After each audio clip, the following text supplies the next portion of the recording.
আমদানি বাণিজ্যে গতি ফিরেছে মংলা বন্দরে, তবে ঘাটতিতে আছে রফতানিতে। বন্দরে কার্যক্রম নিয়ে বিস্তারিত জানতে সরাসরি যুক্ত হচ্ছেন সহকর্মী মাহমুদ হাসান। সকল সংকট কাটিয়ে কিন্তু ঘুরে দাঁড়িয়েছে মংলা সমুদ্র বন্দর।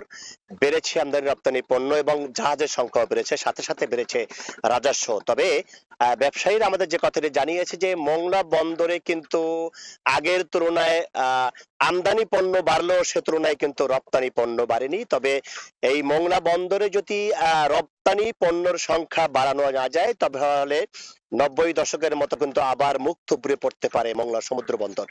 তবে সে সংখ্যা অনুযায়ী কিন্তু এইখানে যে বর্তমান বন্দর কর্তৃপক্ষের চেয়ারম্যান এবং তাদের যে সংশ্লিষ্ট যারা রয়েছে তাদের দক্ষ ব্যবস্থাপনায় কিন্তু আগের তুলনায় অনেকটাই কিন্তু ঘুরে দাঁড়িয়েছে মংলা সমুদ্র বন্দর।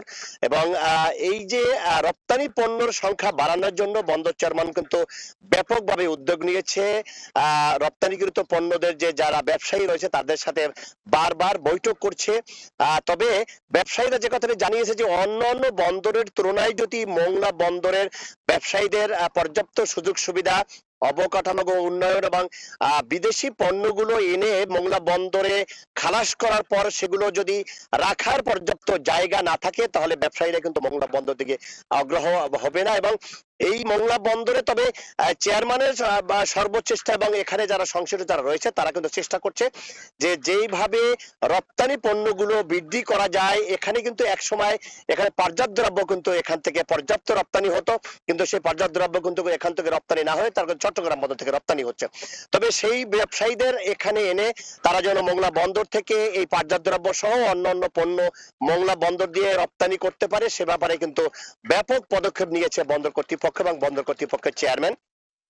তবে ব্যবসায়ীরা যে কথাটা জানিয়েছে যে অন্যান্য বন্দরে যে ব্যবসায়ীদের যে ধরনের সুযোগ সুবিধা দেওয়া হয় তার চেয়ে যদি বেশি সুযোগ সুবিধা মংলা বন্দরকে না দেওয়া হয় তাহলে কিন্তু মংলা বন্দর দিকে ব্যবসায়ীর আগ্রহ হবে না। কিন্তু তারপরেও কিন্তু অনেকটা আগের তুলনায় অনেকটা জাহাজের সংখ্যা বেড়েছে, পণ্যের সংখ্যা বেড়েছে এবং রাজস্ব বেড়েছে।